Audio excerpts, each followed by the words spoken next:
Iran में Ayatollah Ali Khamenei को सुपुर्द खाक करने की तैयारी शुरू हो चुकी है। तेहरान में उनके अंतिम दर्शन के लिए लोगों की जबरदस्त भीड़ उमड़ चुकी है। कल से 9 जुलाई तक सुपुर्द खाक कार्यक्रम चलने वाला है, जिसमें कई देशों के नेताओं के शामिल होने की भी गुंजाइश है। दावा किया जा रहा है कि इजराइल को भी इसी प्रोग्राम का इंतजार था।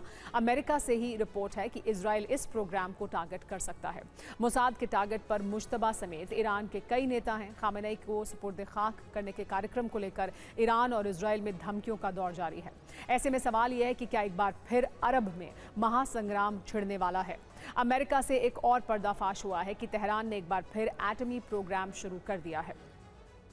इससे जुड़ी बड़ी खबर, ईरानी एटमी प्रोग्राम पर बड़ी जानकारी सामने आ रही है। राष्ट्रीय सुरक्षा समिति के प्रवक्ता इब्राहिम रिजाई ने बयान दिया है।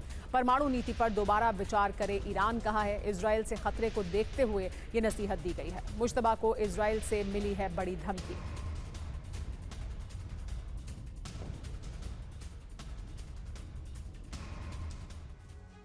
क्या परमाणु हथियार बनाएगा ईरान? बड़ी खबर क्या है, ईरान में परमाणु हथियार बनाने की मांग उठने लगी है। एटमी प्रोग्राम पर नसीहत दी जा रही है। ईरान अपनी परमाणु नीति पर फिर से विचार करे कहा गया है। संसद की राष्ट्रीय सुरक्षा समिति के प्रवक्ता इब्राहिम रिजाई ने कहा है, इजराइल से बढ़ते खतरे के बीच रणनीति बदले ईरान। इब्राहिम रिजाई ने अमेरिका से डील के आर्टिकल 8 का जिक्र किया। आर्टिकल 8 के मुताबिक परमाणु हथियार नहीं बनाएगा ईरान। सवाल यह है कि क्या एटमी प्रोग्राम पर अमेरिका और ईरान के बीच फिर टकराव होगा? 131 दिन के बाद अली खामनेई को अंतिम यात्रा अब शुरू होने जा रही है। करोड़ों लोगों की भीड़ के बीच मुश्तबा सार्वजनिक रूप से पहली बार सामने आ सकते हैं और इस बीच उन पर हमला होने की आशंका है। इसे देखते हुए सुरक्षा की अभूतपूर्व तैयारी की गई है। आखिर क्यों बदला गया आयतुल्लाह अली खामनेई की अंतिम यात्रा का रूट और क्यों पूरी दुनिया की नजर अब मुश्तबा खामनेई पर टिकी है, इस रिपोर्ट में देखिए।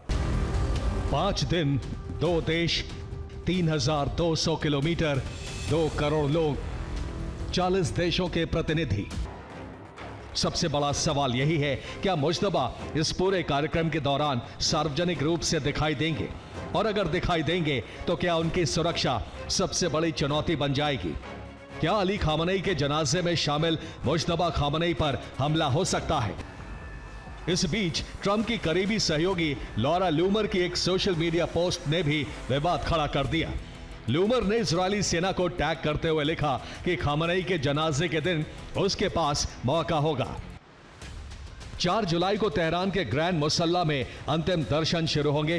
5 जुलाई को आम लोगों और विदेशी प्रतिनिधि मंडलों के लिए अंतिम दर्शन जारी रहेंगे। 6 जुलाई को तेहरान में मुख्य राजकीय अंतिम यात्रा निकलेगी। 7 जुलाई को पार्थिव शरीर पवित्र शहर कुम ले जाया जाएगा। 8 जुलाई को इराक के नजफ और करबला में श्रद्धांजलि कार्यक्रम प्रस्तावित है और 9 जुलाई को मशहद में इमाम रजा दरगाह परिसर के पास अली खामनेई को सुपुर्द खाक किया जाएगा। तेहरान की सड़कों पर सुरक्षा का अभूतपूर्व घेरा है। IRGC, बासिज मिलिशिया, पुलिस और दूसरे सुरक्षा बलों को बड़े पैमाने पर तैनात किया जा रहा है। हेलीकॉप्टरों से भीड़ पर नजर रखी जाएगी। ईरान 1989 में आयतुल्लाह खोमैनी के अंतिम संस्कार और 2020 में कासिम सुलेमानी के जनाजे के दौरान हुई भगदड़ जैसी घटनाओं से सबक लेकर इस बार कोई जोखिम नहीं लेना चाहता।